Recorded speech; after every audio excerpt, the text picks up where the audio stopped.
ఉదయకాలం మన వాక్య ధ్యానం నిమిత్తము మార్కు సువార్త 11వ అధ్యాయం. మార్కు సువార్త 11వ అధ్యాయం 12వ వచనం నుండి 16వ వచనం వరకు, లేదా 15వ వచనం వరకు,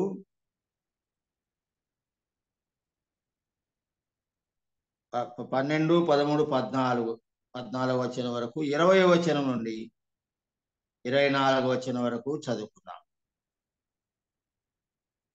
మార్కు సువార్త 11వ అధ్యాయము 12వ వచనం, 13వ వచనం, 14వ వచనం, తర్వాత 20వ వచనం నుండి 24వ వచనం వరకు చదువుకుందాం.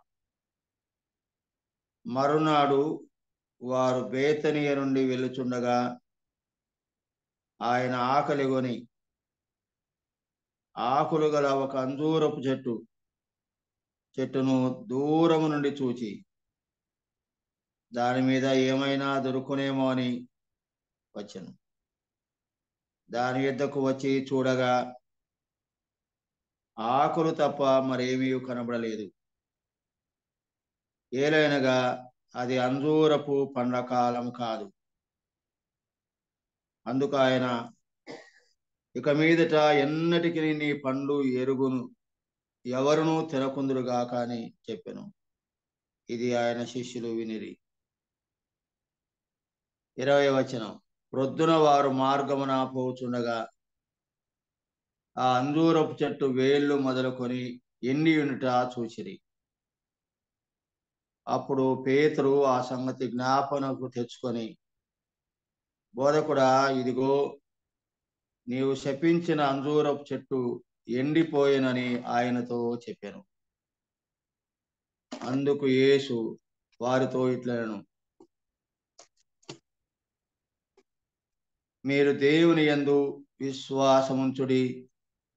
ఎవడైనను ఈ కొండను చూచి, నీవు ఎత్తబడి సముద్రములో పడవేయబడుమని చెప్పి తన మనసులో సందేహింపక తాను చెప్పినది జరుగునని నమ్మినడలా వాడు చెప్పినది జరుగునని మీతో నిశ్చయముగా చెప్తున్నాను. అందుచేత ప్రార్థన చేయనప్పుడు మీరు అడుగుచున్న వాటిలను పొందినామని నమ్ముడి, అప్పుడు అవి మీకు కలుగునని మీతో చెప్తున్నాను. ప్రియమైన సోదర సోదరులారా, మనం చదువుకున్న ఈ వాక్య భాగాన్ని అనేక సార్లు చదువుకుంటున్నాము. పోయిన వారం, అంతకుముందు వారం కూడా ఈ వాక్య భాగాన్ని మనము మందిరంలో చదువుకొని ధ్యానం చేసుకున్నాం. యేసు ప్రభు వారు ఆకలిగొనెను అనే మాట మనం గమనిస్తున్నాం. ఆయన దేవుడయ్యింది, దేవుని కుమారుడుగా ఈ లోకానికి వచ్చినప్పుడు రక్తమాంసములు ధరించుకొని శరీరధారిగా ఆయన లోకములో ఉన్నప్పుడు ఆకలిగొనెను అని మనం చూస్తాము. దేవునికి ఆకలి లేదు, కానీ మానవునికి మాత్రం ఆకలి ఉంటుంది. ఆకలిగొనే ప్రతివాడు కూడా మానవుడై ఉంటాడు. ఆకలిగొన్న ప్రతివాడు మానవుడై ఉంటాడు. యేసుక్రీస్తు కూడా ఆకలిగొన్నాడు అంటే ఆయన కూడా మానవుడైనాడు. కానీ ఆయన మొదట దేవుడైన వాడు మానవుడైనప్పుడు, మానవుడిగా లోకములో రక్తమాంసములు గల శరీరాన్ని ధరించుకున్నప్పుడు, శరీరము అనే మాటకు వచ్చినప్పుడు రక్తము మాంసము రెండు కలిసి ఉంటేనే శరీరం. రక్తమాంసములో ఆయన పాలివాడైనాడు, రక్తమాంసం ధరించుకొని మానవుడైనాడు, శరీరధారి అయినాడు. కనుక ఆయన కూడా మనవలే ఆకలి కొన్నాడు. ఆయన ఆకలి కొనడం మాత్రమే కాదు, శరీరధారి అయిన దినములలో ఆయన మహారోదనను, వేదనను, బాధను, కన్నీటిని, దుఃఖమును ఆయన పొందినాడు. మానవుడుగా శరీరధారిగా ఉన్న ఏ మనిషి కూడా ఒకవైపున ఆకలి కొనటమే కాకుండా మరొక వైపున కన్నీరు కూడా కారుస్తాడు, దుఃఖితుడవుతాడు, వేదన, బాధ, రోదన అనుభవిస్తాడు. కనుక ఇందులో ఒక మంచి పాఠం ఏమనగా, మనం కూడా శరీరములో ఉన్నాము, మనుషులము కనుక, మానవులము కనుక, రక్త మాంసాలు మనం కలిగి ఉన్నాము కనుక మనకు కూడా ఆకలి, వ్యాధి, రోగము, మరి దుఃఖము, బాధ, వ్యసనము, రోదనము, శ్రమ అన్నవి మన జీవితంలో మనం అనుభవించాలి. అంతేకాదు, మనం ఉన్నటువంటి శరీరము, మనం ధరించుకున్న శరీరము శిథిలమైపోయే శరీరము. ఈ శిథిలమైపోయే శరీరములో ఉన్న ఏ మానవుడైనా ఆయాస, దుఃఖము అనేది ఉంటుంది. ఆయాస ఉంటుంది, ప్రయాస ఉంటుంది, దుఃఖం ఉంటుంది. శిథిలమైపోయే గుడారములో మనం ఉంటూ మూలుగుచూ ఉన్నాము అనే మాట కూడా మనం చదువుతాము. మూలుగవలసినది మనం, మూలుగాలి, మూలుగున్నది, బా నొప్పి అనేది ఉంది. ఇవి జీవితంలో ఒక అంతర్భాగం. వీటిని మినహా మనకు జీవితం లేదు. బియాండ్ దీస్ అఫ్లిక్షన్స్ మనకు లైఫ్ లేదు. Life is with sufferings.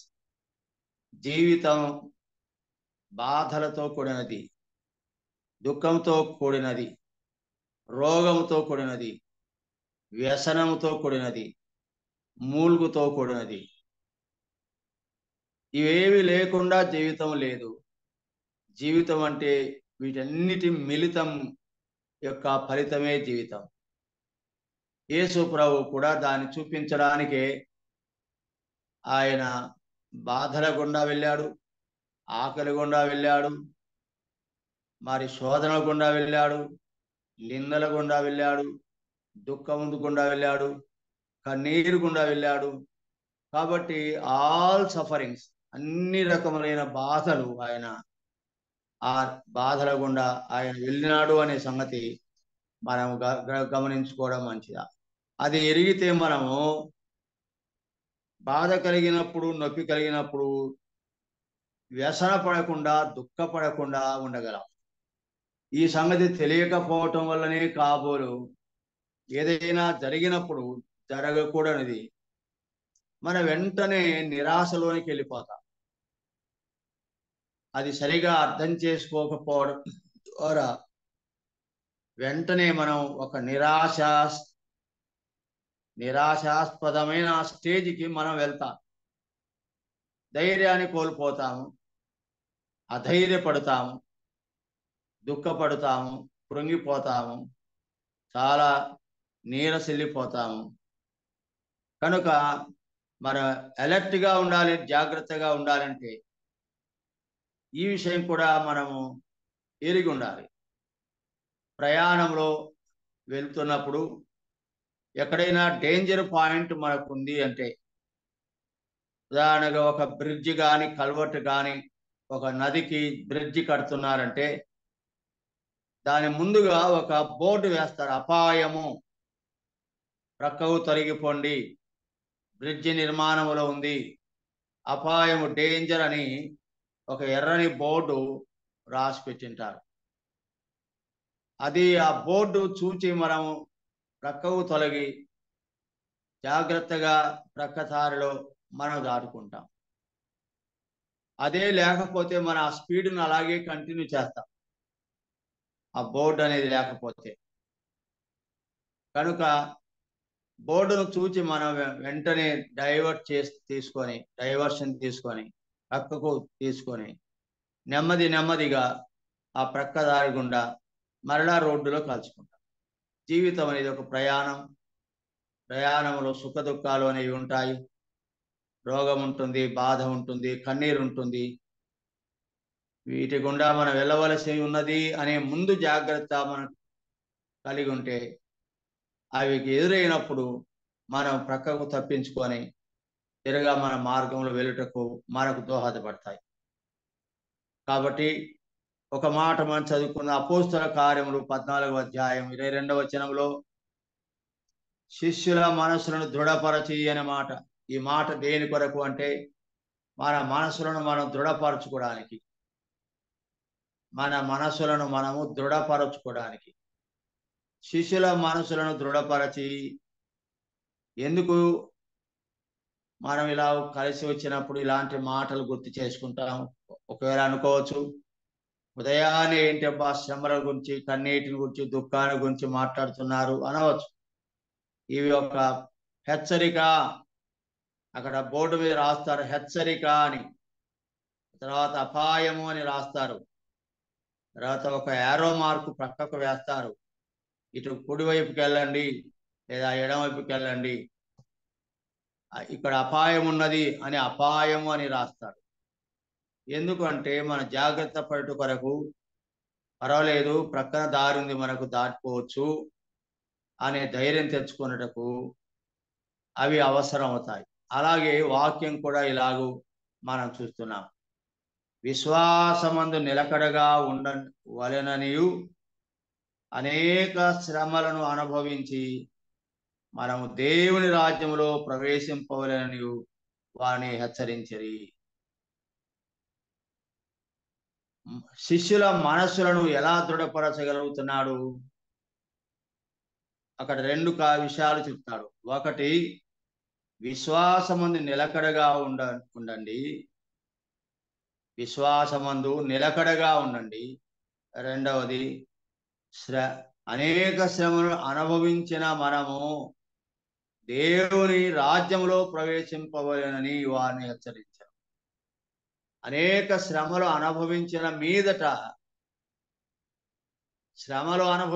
మీదట మనం ఇదిగో చెప్పుకున్నట్టుగా ఒక బ్రిడ్జి నిర్మాణం జరుగుతుంటే ఒక బోర్డు కనబడగానే ప్రక్కదారిన వెళ్ళి గతుకుల రోడ్డులో వెళ్తాం. స్ట్రైట్ రోడ్డు మనకు మంచి తార్ రోడ్డు, సిమెంట్ రోడ్డు ఉంటుంది. కానీ ఆ బ్రిడ్జి నిర్మాణం జరిగే చోట డైవర్షన్ తీసుకుంటాం. ఆ డైవర్షన్ ఉండేటువంటి రోడ్డు చాలా గరుకులతో, గుంతలతో ఉంటుంది. గరుకులతో, గుంతలతో, అదుర్లతో ఉంటుంది. ఆ గతుకులు లేకుండా, గుంతలు లేకుండా, అదురు లేకుండా ఆ మధ్య ఆ బ్రిడ్జి నిర్మాణం జరిగేంత వరకు మనం వెళ్ళకపోతే మరలా సరైన దారిలో వెళ్ళలేము.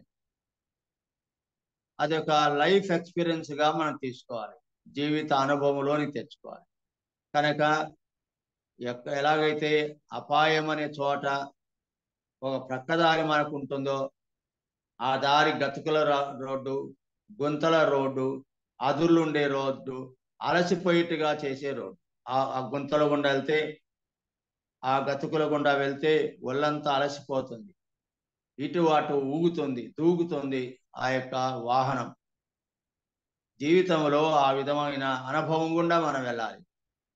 అదేవిధంగా ప్రక్కదారిన మనం వెళ్ళకపోతే మనం చేరవలసిన గమ్యాన్ని చేరుకోలేము. మనం వెళుతున్న మార్గం అంతా సరళమైనది కాదు. అందులో గుంతలు, గతుకులు, అదుర్లు, అలసట, ఆయాస, ప్రయాస ఇవన్నీ ఉంటాయి. అందుకు ఈ మాట రాస్తాడు, శిష్యుల మనుషులను దృఢపరచి విశ్వాసమందు నిలకడగా ఉండవలని అనేక శ్రమలు అనుభవించి మనము దేవుని రాజ్యంలో ప్రవేశింపవలెను అని వారిని హెచ్చరించరి అని మనం చూద్దాం.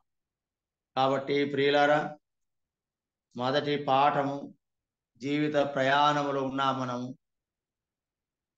మనది ఈ లోకము మనది కాదు, మనదైన పరలోకమును చేరు ప్రయాణములో ఉన్నాము మనము. ఈ ప్రయాణంలో అతుకులు ఉంటాయి, గతుకులు ఉంటాయి, గుంతలు ఉంటాయి, అతుర్లు ఉంటాయి, అలసట ఉంటుంది, ప్రయాస ఉంటుంది. ఆ యొక్క గరుకు మార్గం గుండా మనం వెళ్ళవలసి ఉంటుంది. అది దాటుకుంటే మనకు సరళమైన మార్గం ఉంటుంది, చేరవలసిన గమ్యం చేరగలం. కనుక గతుకులు వచ్చినప్పుడు, అదుర్లు అయినప్పుడు, మరి మిట్ట ఫలాలు వచ్చినప్పుడు మనం విశ్వాసములో నిలకడగా ఉండాలి. విశ్వాసమును కదిలించేటువంటి, విశ్వాసమునకు కదలిక తెచ్చేటువంటి కొన్ని సంఘటనలు మనకు ఎదురవుతాయి. అలాంటప్పుడు విశ్వాసం నుండి మనం ఎన్నడూ కూడా తొలగిపోకూడదు, తప్పిపోకూడదని మొదటి పాఠముగా మనం నేర్చుకుందాము. మనం ఉద్యోగాలకు వెళ్తాము కాబోలు, పని పాటలకు వెళ్తాం కాబోలు, వ్యాపారానికి కొరకు వెళ్తాం కాబోలు, పశువులను తోలుకొని వెళ్తాం కాబోలు, సేద్యం చేయడానికి వెళ్తాం కాబోలు, ఇంకో పని మరొక పని, జీవన వ్యాపారములు, జీవన సంబంధమైన కార్యక్రమాల కొరకు వెళ్తాం కాబోలు. ఆ మార్గంలో వెళ్తున్నప్పుడు, ఆ పనుల మీద వెళ్తున్నప్పుడు మనకు కొన్ని శోధనలు ఎదురవుతాయి, ఆటంకాలు ఎదురవుతాయి, అభ్యంతరాలు వస్తాయి. ఎదుటి వారి ద్వారా మనకు ప్రతిఘటన అనేది ఎదురవుతుంది, ఆటంకం అనేది ఎదురవుతుంది, అడ్డము అనేది ఎదురవుతుంది. ఇలాంటి పరిస్థితుల్లో విశ్వాసమందు నిలకడగా ఉండవలను అనే మాటను మనం ప్రాథమికముగా మన హృదయాల్లో భద్రం చేసుకుందాం. విశ్వాసమందు నిలకడగా ఉండవలను. దేవుని యందు మీరు విశ్వాసం ఉంచుతున్నారు. దేవుని యందు విశ్వాసం ఉంచు వారు ఎప్పుడు కూడా నిలకడగా ఉండగలరు. యోహాను సువార్త 14వ అధ్యాయంలో మొదటి 2 వచనాలు మనం చదువుకున్నట్లయితే, దేవుని యందు మీరు విశ్వాసం ఉంచుతున్నారు, నా యందును విశ్వాసముంచుడి అని ప్రభు అయిన యేసుక్రీస్తు వారు అంటారు. చూడండి, 14వ అధ్యాయం యోహాను సువార్త. మీ హృదయమును కలవరపడనీయకుడి, దేవుని యందు విశ్వాసం ఉంచుతున్నారు, నా యందును విశ్వాసముంచుడి. ట్రెంబ్లింగ్ నాట్ అని అంటాడు. కలవరపడనీయకుడి, కలత చెందనివ్వకుడి, గలిబిలి కావద్దు, ఆందోళన చెందవద్దు, అటు ఇటు ఊగిసలాడవద్దు, అనుమానానికి ఆస్పదం ఇవ్వకూడదు, అనుమానమునకు అవకాశం మీరు ఇవ్వద్దు. వెంటనే అనుమానం వస్తుంది, మీకు వెంటనే మీలో భయం వస్తుంది, వెంటనే మీకు ఒక ఆందోళన వస్తుంది, మనసు కలత చెందుతుంది, కలవరము చెందుతుంది అని అంటూ, మీ హృదయముల యందు కలవరపడనీయకుడి, దేవుని యందు విశ్వాసం ఉంచుతున్నారు.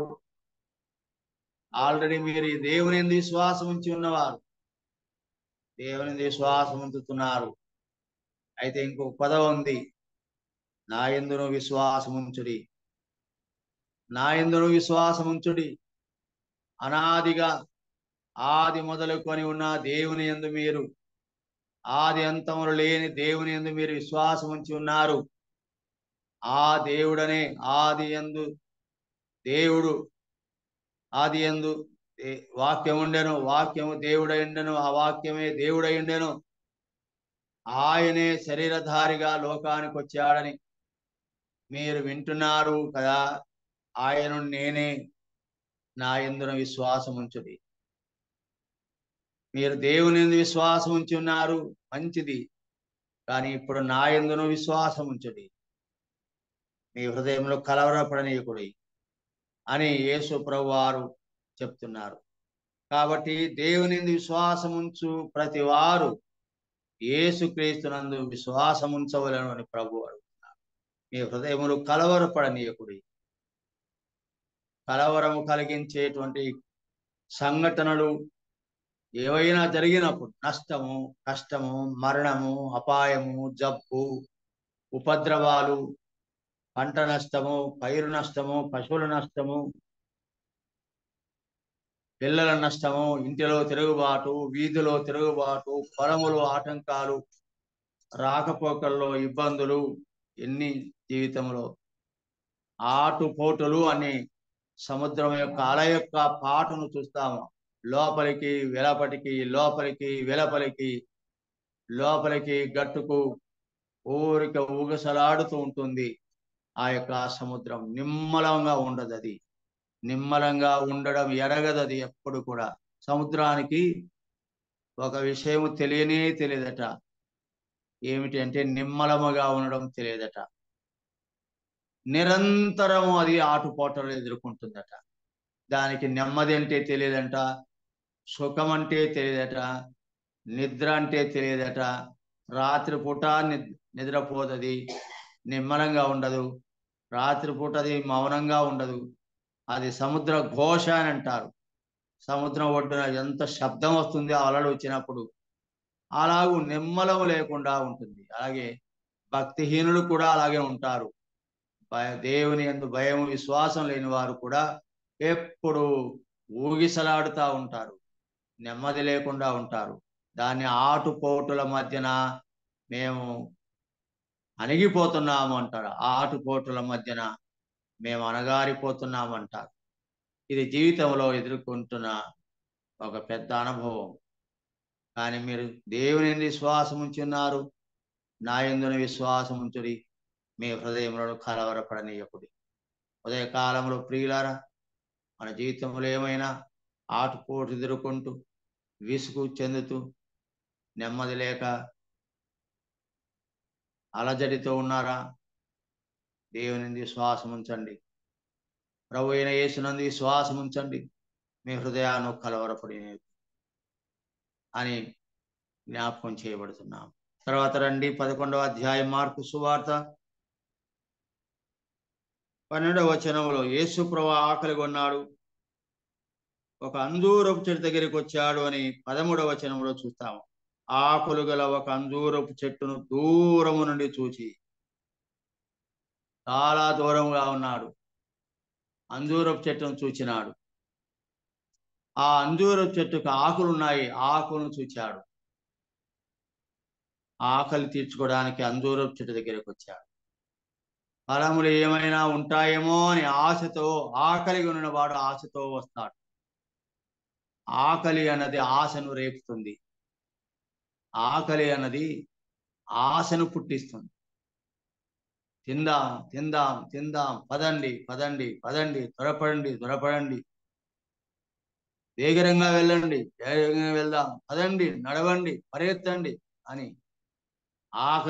ఆకలి అన్నది ఆశను రేకెత్తిస్తుంది.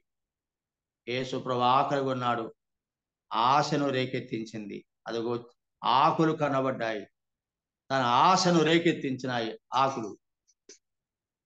పండు ఉండునేమో అనుకొని ఆయన వచ్చాడు. మనం కూడా ఆశ అనేది అవసరం.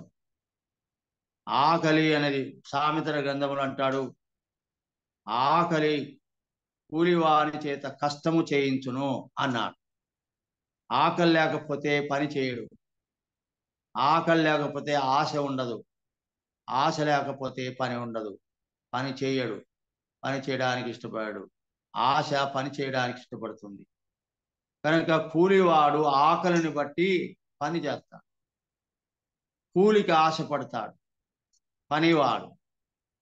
పనివాడు ఆకలిని బట్టి, ఆకలి ఉంటుంది అప్పుడు కూలి పని చేస్తాడు, లేకపోతే చెయ్యడు. సరే, మరి అలాగ అంజూరపు చెట్టు దగ్గరికి వచ్చినప్పుడు, దాన్ని చూచినప్పుడు ముందేమో దూరంగా ఉండినాడు, తర్వాత దగ్గరికి వచ్చాడు. దాని మీద ఏమైనా దొరుకునేమో అని వచ్చాను. దాని యొద్దకు వచ్చి చూడగా అని చూస్తాం. మొదటేమో దూరం నుండి చూచాడు, తర్వాత దాని దగ్గరికి వచ్చాడు. అలా దగ్గరికి వచ్చి చూడగా అనే మాట, దాని యొద్దకు వచ్చి చూడగా ఆకులు తప్ప మరి ఏమీ కనబడలేదు. దగ్గరకు వచ్చి చూస్తే గాని అసలు సంగతి రంగు బయటపడదు అంటుంటారు మన వాళ్ళు. దూరపు కొండలు నునుపు అని అంటారు కూడా, కానీ దగ్గరికి వస్తే ఆ కొండలన్నీ ముండ్ల తొప్పలు, గచ్చ పొదలు,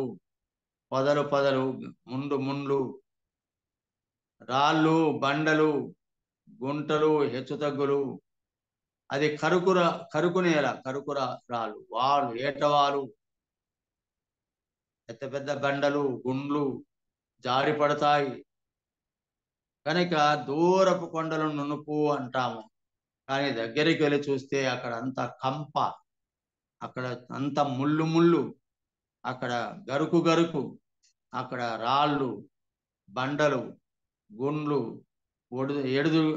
ఎగుడు దిగుడులు ఇలాగూ మనకు కనబడుతుంది. ఎప్పుడు కూడా సంగతులు తెలుసుకోవడానికి దగ్గరికి రావాలి. దగ్గరికి రాకపోతే వాస్తవికత తెలియదు. ఒక వ్యక్తిని గురించి మనం వారి నోట వీరి నోట వింటాం, అతను అలాంటి వాడు ఇలాంటి వాడు అని. ఏ విధంగా అయినా కూడా మనం వినవచ్చు. అంటే చెడుగా అయినా వినవచ్చు, మంచిగానైనా వినవచ్చు. కానీ ఆ సమాచారం మనం వెంటనే ఒకవేళ ఆ వ్యక్తిని గురించి చెడుగా ఎవరైనా మనకు చెప్పారనుకోండి, మనమేమో చాలా దూరంగా ఉన్నాము, కానీ వచ్చిన వ్యక్తి చెప్తాడు ఆ మొదటి వ్యక్తిని గురించి చాలా చెడుగా చెప్తాడు. వెంటనే ఏమంటాము? వెంటనే అతను అలాంటి వాడంట, ఇలాంటి వాడంట, ఆమె అట్లాంటిదంట, ఇలాంటిదంట అని వెంటనే నమ్మేస్తాం. వెంటనే మనం కూడా ప్రచారం చేస్తాం. కానీ దగ్గరికి వెళ్ళి చూచి దాన్ని పరిశీలించి పరీక్షించి నిజం తెలుసుకొని సత్యం తెలుసుకొని ఇది నిజమా అని తెలుసుకొని మనము తిరుగా మాట్లాడవలసి ఉంటుంది. ఇది కూడా ఒక పాఠంగా హెచ్చరిక అనుకుందాం. ఏది కూడా దగ్గరికి వెళ్ళి చూడకుండా, దగ్గరికి వెళ్ళి వినకుండా, దగ్గరికి వెళ్ళి తెలుసుకోకుండా ఏది ఇతరుల గురించి వేరుగా మాట్లాడవచ్చు. నీవు కళ్ళారా చూస్తేనే, నువ్వు చెవులారా వినడమే కాదు, కళ్ళారా చూస్తేనే, చెవులారా నీవే ఆ మొదటి వ్యక్తి ద్వారా వింటే, దగ్గరికి వెళ్ళి చూచి, దగ్గరికి వెళ్ళి పరిశీలించి, దగ్గరికి వెళ్ళి పరీక్షించి, దగ్గరికి వెళ్ళి తెలుసుకొని అవతల వ్యక్తిని గురించి మాట్లాడాలి. ఎవరో చెప్పారు గాలివాటలు, ఎవరో చెప్పారు. నాకు ఒక వ్యక్తిని గురించి ఇంకొక వ్యక్తి చెప్పాడు, ఆయన ఇలా చేస్తున్నాడు, ఇలాంటి వాడు అని. నేను వెంటనే అన్నాను, నువ్వు చూసావా? చూడలేదు. ఎవరు చెప్తే విన్నావు? ఎవరో చెప్పారు. ఆ చెప్పిన ఆయన తప్పు, నీది తప్పు, మళ్ళీ నాకు చెప్పడం మరీ తప్పు. నువ్వు చూడలేదు, దగ్గరికి వెళ్ళలేదు, అది నిజమో అని తెలుసుకోలేదు, వెంటనే ఎవరో చెప్పారని ఆ చెడ్డ వార్త ఆ వ్యక్తిని గురించి నాకు చెప్పడం, అది ఎంత దేవుని దృష్టిలో అపరాధం అవుతుంది. ఎన్నడూ కూడా అలాగ మనం చేయకుందాము గాక.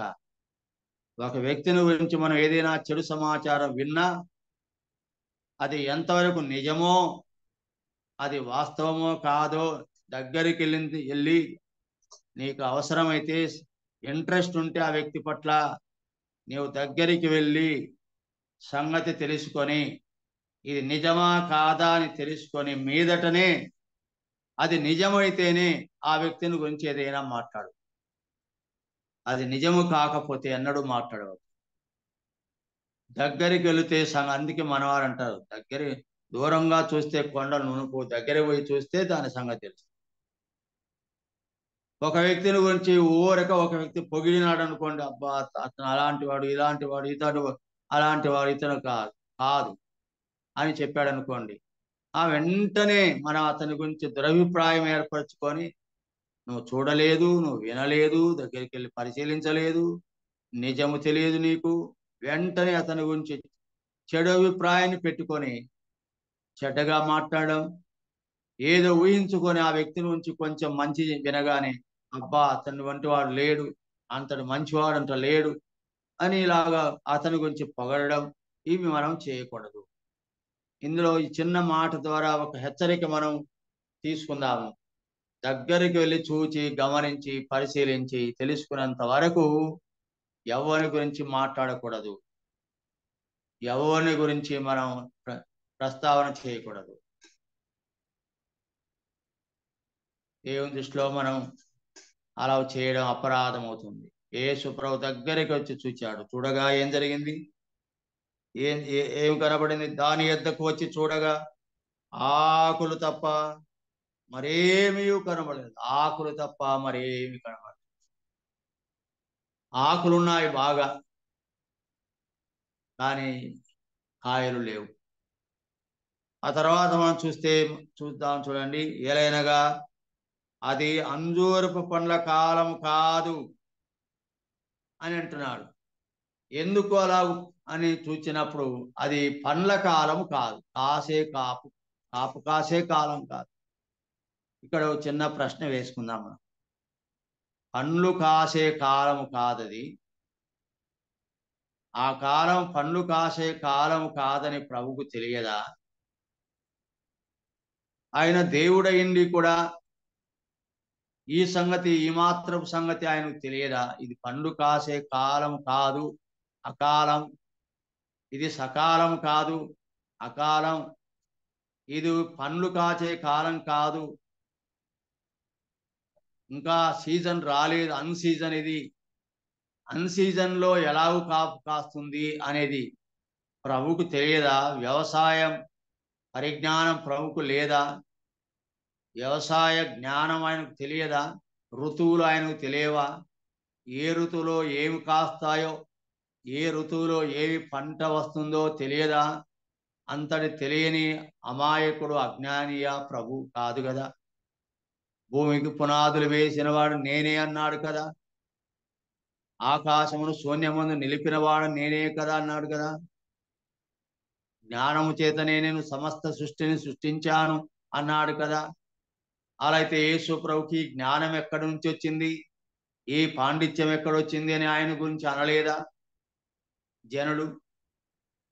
యేసు ప్రభు యొక్క జ్ఞానము ఆశ్చర్యపడే రీతిలో ఆయన జ్ఞానవంతుడని తెలుసు కదా? అలా అయితే అలాంటి జ్ఞానము కలిగిన వాడు, జ్ఞానమిచ్చువాడు, జ్ఞానపు నిధి అయిన వాడు, మరి అది పండ్ల కాలం కాదని తెలియదా?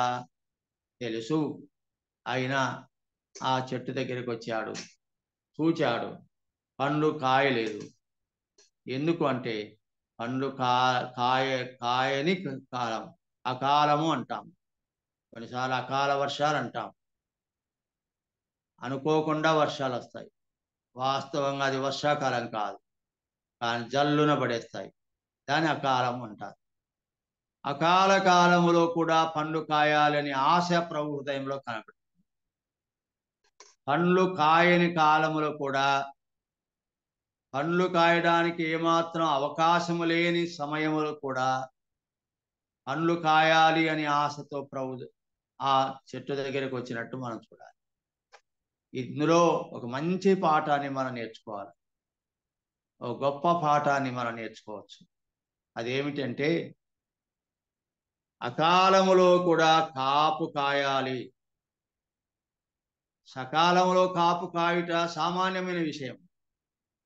పంటకాలంలో పంట పండుట సామాన్యమైన విషయమే. కానీ వేసవి కాలంలో పంట పండుట అనేది మరి గొప్ప విషయం. అలాగూ అకాలంలో పంట రాని కాలంలో పంట రావాలి అన్నది యేసుప్రభు యొక్క ఉద్దేశం. ప్రియులారా, అనుకూల పరిస్థితులలో ప్రతికూలమైన పరిస్థితులలో అనుకూలముగా ప్రవర్తించుట. ఇలాగ చెప్పుకుందాం మనం. ప్రతికూలమైన పరిస్థితులలో అనుకూలముగా మనం నడుచుకోవడం. మన చుట్టూ ఉన్న పరిస్థితులు చాలా ప్రతికూలమైన పరిస్థితులు ఉన్నాయి, భిన్నమైన పరిస్థితులు ఉన్నాయి. అలాంటి భిన్నమైన పరిస్థితుల మధ్యన, ప్రతికూలమైన పరిస్థితుల మధ్యన మనం మంచిగా జీవించుట, అనుకూలముగా జీవించుట. మన చుట్టూ మనకు వ్యతిరేకులు ఉన్నారు అనుకుందాం. మన చుట్టూ ఉన్న జనులు వ్యతిరేకులు, విరోధులు అనుకుందాం. వారి మధ్య, ఆ విరోధుల మధ్య కూడా, ఆ శత్రువుల మధ్యలో కూడా మనము శత్రుత్వం లేకుండా జీవించుట, మనలో విరోధ బుద్ధి లేకుండా జీవించుట. కనుక మన చుట్టూ ఉన్న లోకాన్ని ఒకసారి మనం పరిశీలిస్తే మొదటి యోహాను పత్రిక 3వ అధ్యాయంలో 2వ అధ్యాయంలో లోకములో ఉన్నదంతా శరీరాశ, నేత్రాశ, జీవపు డంబము అంటే అతిశయము, గర్వముతో నిండి ఉంది. 3 ఆశలు, ఒకటి శరీరాశ, రెండవది నేత్రాశ, మూడవది జీవపు డంబము అన్నాడు. అది ప్రౌడ్నెస్ అని అంటారు, యారగెన్సీ అని అంటారు, అహంకారము, గర్వము, అతిశయము అని అంటారు. ఈ 3 మన చుట్టూ ఉన్నాయి లోకములో అన్నాడు. అలా అయితే వినండి, అకాలములో పంట పండాలని ప్రభు యొక్క కోరిక. పంట కాలం కాకపోయినా సరే పంట రావాలి, పండ్లు కాయాలి అన్నద ఆశ యేసు ప్రభువులో కనబడుతుంది. మనలో కూడా మన చుట్టూ పరిస్థితులు భిన్నముగా, వ్యతిరేకముగా, వేరుగా, మనకు ప్రతిబంధకంగా ఉన్నప్పుడు మన చుట్టూ లోకంలో నేత్రాశ ఉంది. మన నేత్రములను పాడు చేసే దృశ్యాలు మన చుట్టూ ఉన్నాయి. చూశారా? మన కంటిని ఆకర్షించే అనేక ఆకర్షణీయమైన, అశ్లీలమైన, చాలా జుగుప్సాకరమైన, అయిష్టమైన, కంటిని ఆకర్షించి, దృష్టిని మళ్లించి, ప్రభు తట్టు నుండి మన మనసును, మన దృష్టిని ఆకర్షించి మళ్లించి తన వైపు తిప్పుకునేటువంటి ఆకర్షణీయమైన వస్తువులు, సామగ్రి, వస్త్రాలు, రకరకములైన ఆకర్షణీయమైన విషయాలు మన చుట్టూ ఉన్నాయి. అలాంటి సమయంలో వాటి చేత ఆకర్షించబడి వెళ్ళాలా? మన చుట్టూ ఆకర్షణీయమైన, పాప సంబంధమైన, అశ్లీలమైన దృశ్యాలు ఉండినా వాటి వైపు చూడకుండా మన కంటిని కాపాడుకొనుట అవసరమా? ఏది అవసరం? పండ్లు కాయని కాలంలో పండ్లు కాయాలని ఆశతో ప్రభు వచ్చాడు. మన చుట్టూ ఉన్నటువంటి పరిస్థితులు చాలా భిన్నముగా ఉన్నాయి. ఈరోజు మన కంటిని, మన దృష్టిని, మన మనసును ఆకర్షించే ఆకర్షణీయమైన పోకడలు, నాగరికత ఎన్ని మన చుట్టూ కనబడుతున్నాయి. వీటి మధ్య ఉన్నప్పుడు మనము, అందుకే సామెతల గ్రంథములు అంటాడు, కుమారుడా నీ దృష్టి నేరుగా ఉండాలి, నీ కన్నురెప్పను కుడికి గాని ఎడమకు గాని త్రిప్పకూడదు. నీ కంటిని కుడికి గాని ఎడమకు గాని త్రిప్పకూడదు. సూటిగా చూడాలి, స్ట్రైట్ ఫార్వర్డ్ గా ఉండాలి నీ చూపు ఎప్పుడు. పక్కన ఏదో అశ్లీలమైన దృశ్యం, పక్కన ఏదో ఆకర్షణీయమైన వస్తువు, పక్కన ఏదో ఆకర్షణీయమైన వ్యక్తులు, పక్కన ఆకర్షణీయమైనటువంటి మరి సంఘటనలు ఉన్నప్పుడు వెంటనే నీ దృష్టి మరిగిపోతుంది. వద్దు వద్దు. పరిస్థితులు భిన్నముగా, ప్రతికూలముగా, విరోధముగా, వ్యతిరేకముగా ఉండినా ఆ వ్యతిరేక శక్తుల వైపు నీవు పార చూడకూడదు.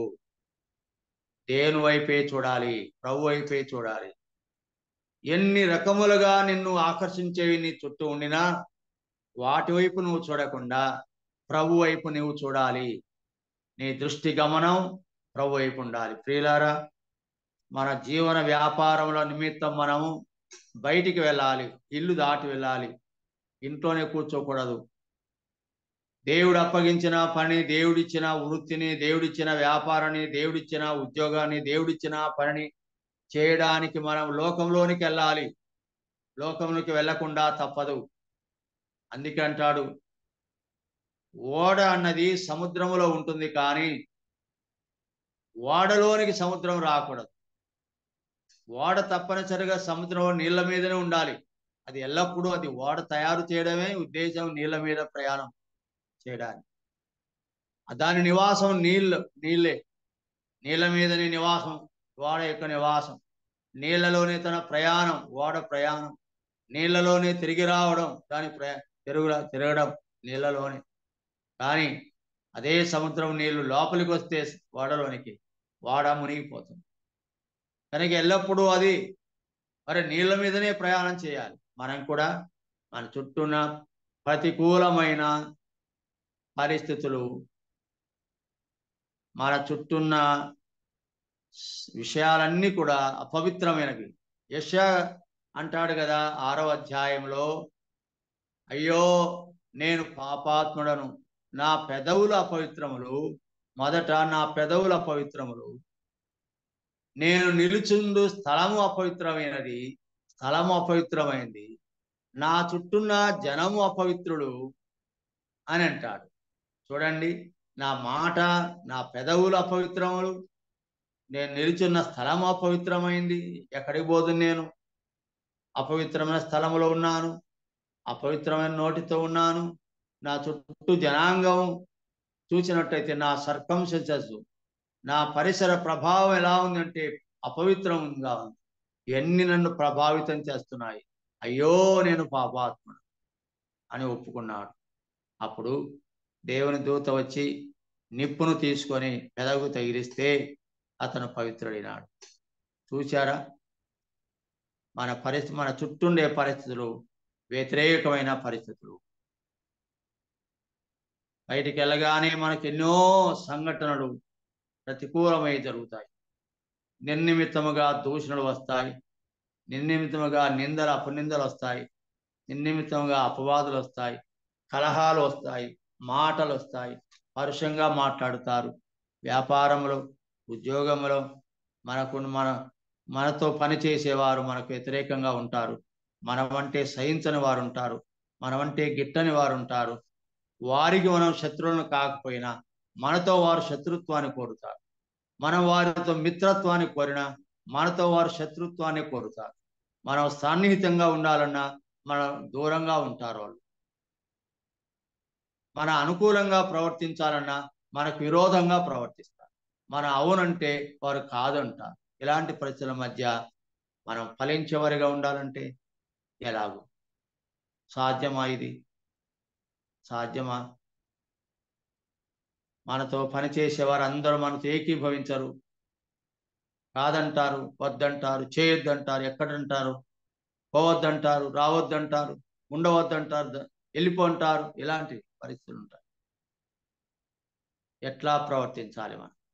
పండ్లు కాయని అకాలంలో కూడా పండ్లు కాయాలి. క్లిష్టమైన పరిస్థితుల్లో కూడా అనుకూలంగా ఉండాలి. ఫలములు లేని చోట కూడా ఫలములు ఫలించాలి. దేవుని కొరకు సాక్షులుగా ఉండలేని పరిస్థితుల్లో కూడా ఆయనకు సాక్షులుగా మనం ఉండాలి. క్రైస్తవేతరులైన వారు మన చుట్టూ ఉండేవారు నిందలు వేసేవారుగా ఉంటారు. మనను ఇది నిఘా పెట్టి చూస్తారు. కానీ మనం వారి మధ్యన ఏ మచ్చలేని వారుగా ఉండాలి. దానియేలు చూచినారు. ఎట్లా చూసినారు? తప్పైనను లోపమైనను వెదకాలని చూచారు. దానియేలు అటు ఉద్యోగరీత్యా, అటు విశ్వాసరీత్యా, రెండు వైపులా ఉద్యోగరీత్యా, విశ్వాసరీత్యా ఆయనలో తప్పు ఒకటి మోపవలను అని చూచారు. కానీ ఆయన తప్పైన లోపమైన వెదకలేకపోయింది. దాన్ని ఏమనాలి? ప్రతికూలమైన పరిస్థితుల మధ్య ఆయన సచ్చీలుడుగా జీవించాడు. తప్పైన లోపమైన లేనివాడుగా ఉన్నాడు. కనుక మనం చేసే ఉద్యోగాల్లోనేమి, మనం చేసే పని పాటలోనేమి, మనం ప్రకటించే సువార్తలోనేమి, మనం మందిరానికి రావటం పోవటంలోనేమి, మన క్రైస్తవ సహవాసంలోనేమి, మన జీవితంలో కానీ మన చుట్టూన్న పరిస్థితులు మన వ్యతిరేకంగా పనిచేస్తున్నాయి.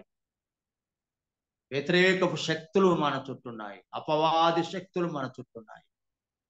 అపవాది వాని దూతల సమూహం మన చుట్టూ తిరుగుతున్నాయి. వాయుమండలం సంబంధం అధిపతి మన చుట్టూ ఉన్నాడు. వాని సైన్య సమూహం మన చుట్టూ ఉంది. దుష్ట శక్తులు, అపవాది శక్తులు మన ఆవరిస్తాయి. వాటి మధ్యలో మనం చక్కగా జీవించే వారిగా ఉండాలి. మంచి ఫలము కాసేవారిగా ఉండాలి. ఫలములు లేకుండా ఎండిపోయేవారిగా ఉండకూడదు. పైకి ఆకులు మాత్రం ఉండి ఫలము లేని వారుగా ఉండకూడదు. అప్పుడు కూడా మంచి ఫలములు ఫలించాలి అని మనం చూస్తున్నాం. ఇలాగ మనం ఈ సంగతులను ఆలోచిస్తున్నప్పుడు మరి మంచి పాఠంగా మనం చూడవలసి ఉంది. మన జీవితంలో ప్రియులారా మంచి ఫలములు ఫలించే చెట్టుగా ఉందుముగాక. ప్రతికూల పరిస్థితుల్లో, అనానుకూల పరిస్థితుల్లో, క్లిష్ట పరిస్థితుల్లో, ఇబ్బందిలో మనం లోకంలో ప్రభుకు సాక్షిమై ఉందుముగాక. ప్రేరేపించ